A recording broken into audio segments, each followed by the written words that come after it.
Level 1, the lookout. Imagine this, you wake up late once again. You look at your watch, it's 12:30. You overslept again. You get out of bed, and the moment you step out of your room, you see your dad out the window working on the garden. He spots you. Hey, Tim, come help me out in the garden, will you? You sigh. Every time this old man spots you, he has a job for you. You pretend like you did not hear him and go into the kitchen. You see your mom. You ask her, "Mom, what's for breakfast?" Nothing, son. We ran out of ingredients. You get frustrated and mad. "Are you serious?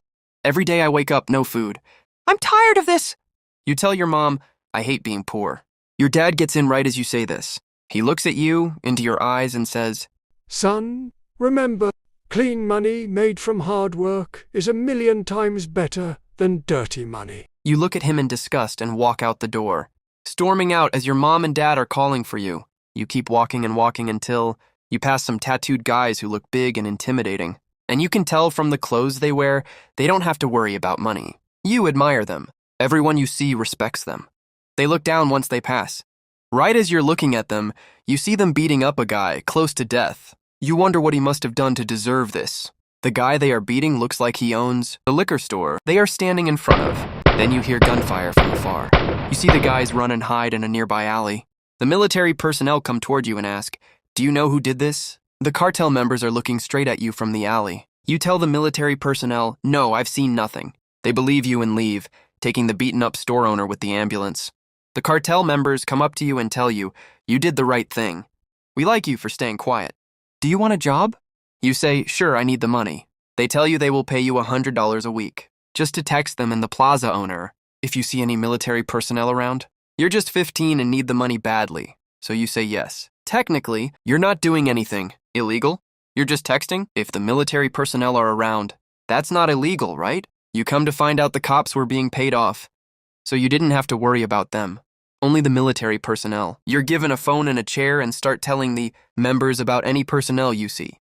You do a very good job. Such a good job that once you turned 18 and got your driver's license, they promoted you. Level 2, the transporter.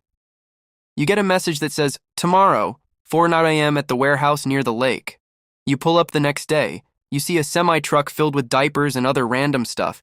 They tell you that under the boxes, welded to the floor, are hundreds of kilograms of methamphetamine. Your stomach drops. You're no longer a lookout. Now you're moving millions of dollars worth of drugs. If caught, you spend life in prison, but now you make $3,000 a week. You begin moving at 8 a.m. Your route is from Nuevo to Dallas. The drive is the most nerve-wracking time of your life. Every siren you hear, every beep, every chirp makes your heart stop. You don't take any breaks. You never stop driving out of fear of being caught. You arrive at a random warehouse. They give you an envelope and take the truck. You do it again next week and then the week after. You make more money than your parents have ever made in their entire life. You keep doing it, but you never let your guard down. That's how people get caught. The cartel does not care about you. They won't send any help or lawyers. They will just find a new driver to take your place. So you never give them the chance to replace you. After 3 years of driving, you have shown them you are a trustworthy and reliable worker. They promote you. Level 3, the collector.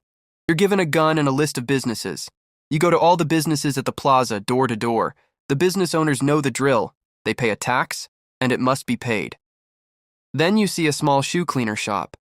He asks for the money. He begs for more time. He tells you he and his family have been going through a hard time. You nod and leave. You come back with 4 guys with bats. At the dead of night, you break his store, destroy his equipment, and beat him up hard. You leave in the same hour. The next month, a new tenant takes over and he actually pays you. You do that for a few years, then you rise up and finally get promoted again. Level 4, the cell leader. You now have your own territory, which you must protect from rival cartels. You have 25 men under your belt and your own warehouse. The cartel supplies you with hundreds of kilos of drugs a month. You must break it down and distribute it around, making money. And that money goes to the big dogs of the cartel. You keep 10%, which is like $200,000 a month. But you must protect this territory at all costs. If a rival cartel moves in, you take care of it.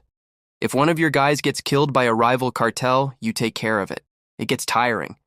The responsibility is difficult, but you handle it. You now have a mansion and a girlfriend. You have everything you ever wished for. But with responsibility like this, you can't rest. Level 5, the regional operator. Finally become a regional operator. You control a whole city now and 10 cell leaders. You manage everything. The supply, where it goes, where to disrupt it, and when to strike. You're respected and feared by everyone below you. You go to different safe houses every week for meetings. You drive a black armored SUV, you have bodyguards, and now you make $10 million a month. You are the king of that state, but you still report to the bosses above you. They tell you they want a neighboring state, owned by another cartel. It's your job to plan the attack and execute it perfectly. You move in at night. After paying off all the cops that day, you catch the rival cartel by surprise. You kill all of them, leaving nobody alive. You sustain no heavy losses. You begin to launder all the money through restaurants, clubs, and many other businesses. You begin gaining the favor of the bosses more than the other regional operators. Level 6, the Plaza Boss. Now you are the Plaza Boss. You are very worried. Your lawyers tell you your phone is being tapped by the DEA. The rival cartel is looking for you and wants revenge. Your own men want your position. You trust no one, not even your girlfriend. You run the state now. Everything goes through you. Every murder, every bribe, and every drug, every single detail goes through you. You are not known by the public. You run in the dark. You live in a mountain with ugly attack dogs you hate, protecting your property and guards you don't trust. You live in fear, but you keep going. You make $20 million a month and have 500 men working under you. Level 7, the Cartel Leader. You're at the top now. The entire operation answers to you. Your network moves massive quantities every year, stretching across multiple countries. You've got influence in state governments, officials who owe you favors, and your fortune sits in the billions. Your name appears on every most wanted list that matters. There's a multi-million-dollar reward for information leading to you, and elite units on both sides of the border are hunting non-stop. You rotate between secure locations every few days. Communication is tight, encrypted, and disposable. You've altered your appearance more than once. Even your family barely sees the real you anymore. You have made it all the way to the top. You come back to your parents' house, the one you left 35 years ago.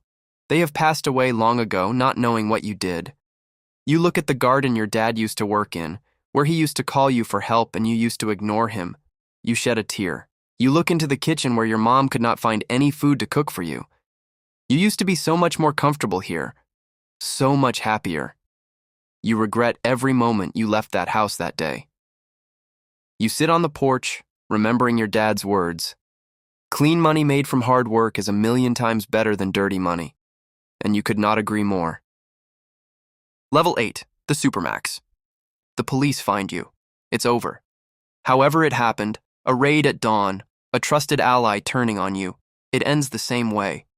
You're locked inside ADX Florence in Colorado, 23 hours a day alone. Solid concrete, steel door, silence that feels heavy. There are no deals here. No bribes, no favors, no rescue. This place was built so no one leaves. Once you commanded an empire worth billions. Now your world is a small cell and a narrow routine. The power, the money, the fear you inspired, none of it matters in here. All that's left is time. Time to sit with every decision, every order, every life lost on your climb to the top. The empire moves on without you. You spend the rest of your life staring at walls that don't care who you used to be.